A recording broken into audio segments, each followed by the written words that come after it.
जय श्री कृष्ण। मैं प्रियांशी। आज हम 84 वैष्णवों की वार्ता से जगन्नाथ जोशी जी की वार्ता प्रसंग चौथा सुनेंगे।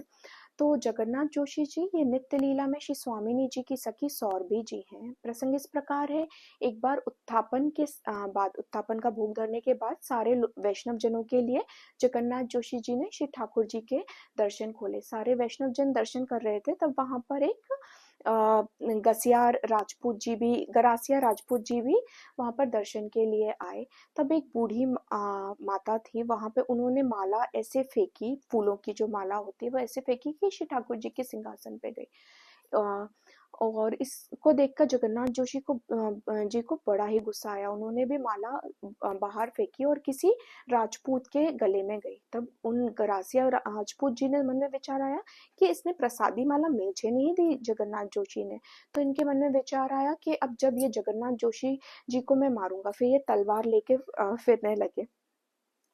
फिर बहुत दिन तक ये घात लगा के बैठे, पर जगन्नाथ जोशी पे कुछ कर नहीं पाए। फिर एक दिन जब जगन्नाथ जोशी अपने गांव से बाहर गए, तब राजपूत जो थे, इन्होंने उनके ऊपर तलवार से वार करने के लिए सोचा।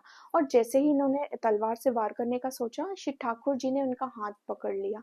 और जब जगन्नाथ जोशी जी ने ये देखा कि उनकी रक्षा करने के लिए श्री ठाकुर जी को श्रम हो रहा है, तब उन्होंने उस राजपूत को कहा, अरे पापी, तेरी वजह से श्री ठाकुर जी को श्रम हो रहा है। तब उस राजपूत ने वो तलवार छोड़ी और पैर पड़े जगन्नाथ जोशी के और बोला कि मैं महापापी हूँ, मुझे माफ करो, मेरा अपराध क्षमा करो, मुझ जैसे पापी को तुम ही क्षमा कर सकते हो। और उनके पैर में पड़े। तब जगन्नाथ जोशी जी ने कहा कि हाँ, तुमको हम नाम निवेदन करेंगे। उनको बोला कि घर चलो। फिर उनको स्नान करवा के नाम निवेदन किया। फिर कुछ काल बाद श्री गुसाई जी ने इन्हें नाम निवेदन किया। फिर ये अच्छे वैष्णव जन हो गए। जय श्री कृष्णा। श्री वल्लभाधीश की जय।